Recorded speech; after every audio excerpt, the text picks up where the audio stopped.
Dear students, if you want previous question papers బీకామ్కి సంబంధించినటువంటి previous question papers, model papers, important questions or motivation videos etcetera please visit my another channel, that is Sulakshman channel for motivation and education. Welcome to Sulakshman channel.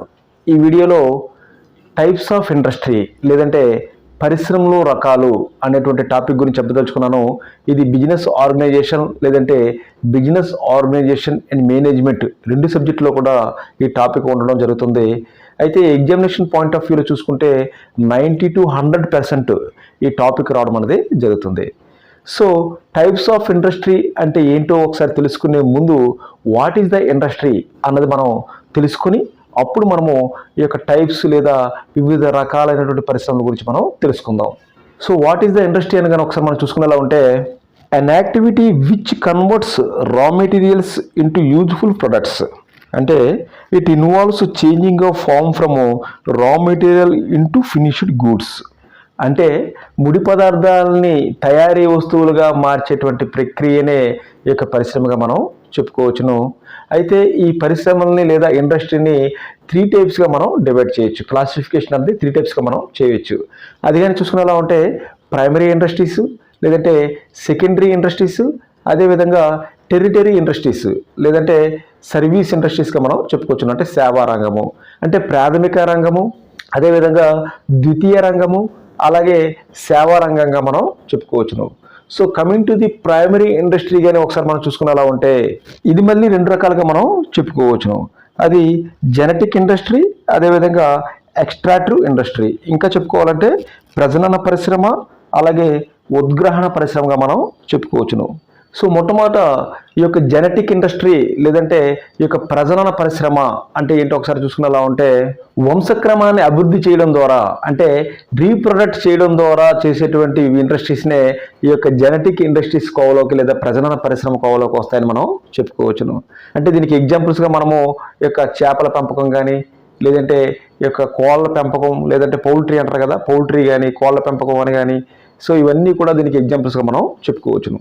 So అదేవిధంగా primary ఇండస్ట్రీస్లోని ఈ second type అయినటువంటి extractive industry లేదంటే ఉద్గ్రహణ పరిశ్రమ, దీని గురించి కానీ ఒకసారి మనం చూసుకునేలా ఉంటే ఏదైతే భూమి నుంచి సహజ వనరుల ద్వారా ఉత్పత్తి అవుతుందో దానితో చేసేటువంటి బిజినెస్నే ఈ యొక్క ఉద్గ్రహణ పరిశ్రమ లేదంటే ఈ యొక్క ఎక్స్ట్రాక్టివ్ ఇండస్ట్రీగా మనం చెప్పుకోవచ్చును.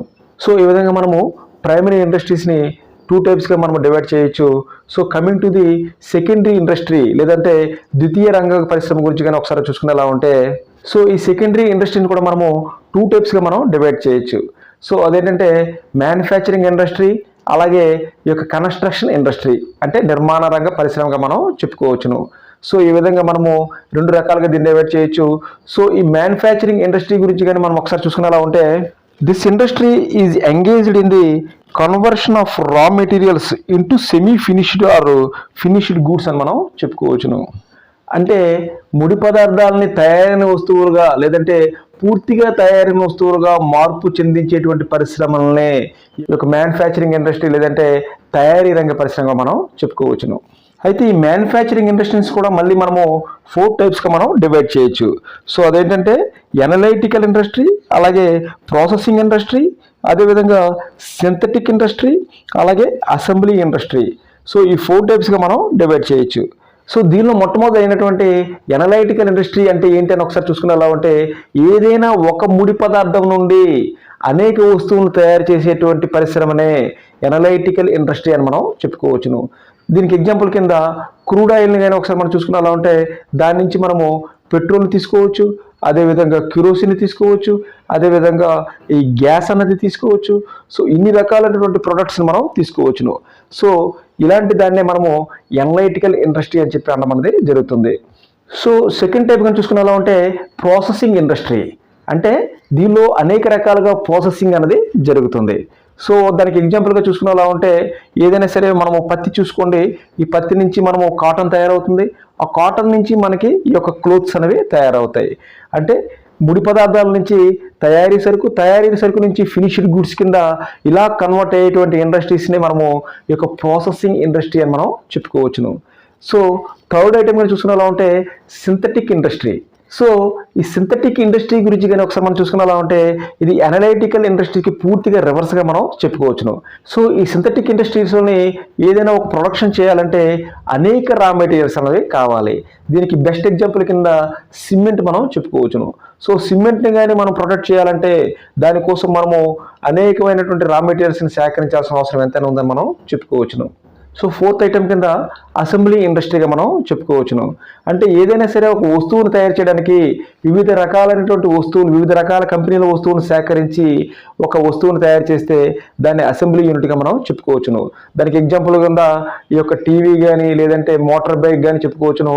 సో టీవీని తయారు చేయడానికి మనము ఈ యొక్క అనేక రకాలైనటువంటి కంపెనీల నుంచి ప్రొడక్ట్స్ అన్నింటినీ తీసుకొని వాటన్నింటినీ కూడా సేకరించి ఒక దగ్గర టీవీగా తయారు చేస్తే దాన్ని మనము అసెంబ్లీ యూనిట్గా మనం చెప్పుకోవచ్చును. అలాగే దీనిలో రెండవ టైపు కన్స్ట్రక్షన్ ఇండస్ట్రీ లేదంటే నిర్మాణ రంగ పరిశ్రమగా మనం చెప్పుకోవచ్చును.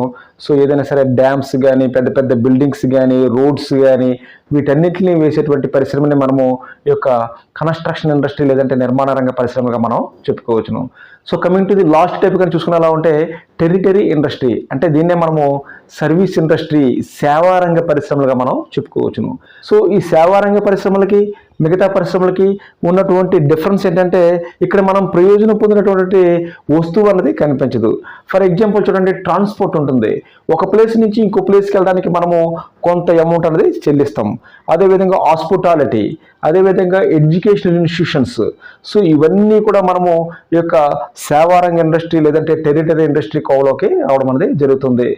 సో ఈ విధంగా మనము ఈ యొక్క టైప్స్ ఆఫ్ ఇండస్ట్రీ లేదంటే వివిధ రకాల పరిశ్రమల గురించి మనం చెప్పుకోవచ్చును. సో బిజినెస్ ఆర్గనైజేషన్ లేదంటే బిజినెస్ ఆర్గనైజేషన్ మేనేజ్మెంట్ అనేటువంటి సబ్జెక్ట్ నుండి ఎగ్జామినేషన్స్లో ఖచ్చితంగా 90 to 100% ఈ టాపిక్ రావడం అనేది జరుగుతుంది. ఇంకొక ముఖ్యమైన వీడియోతో మళ్ళీ మీ ముందుకు వస్తాను. Thank you very much.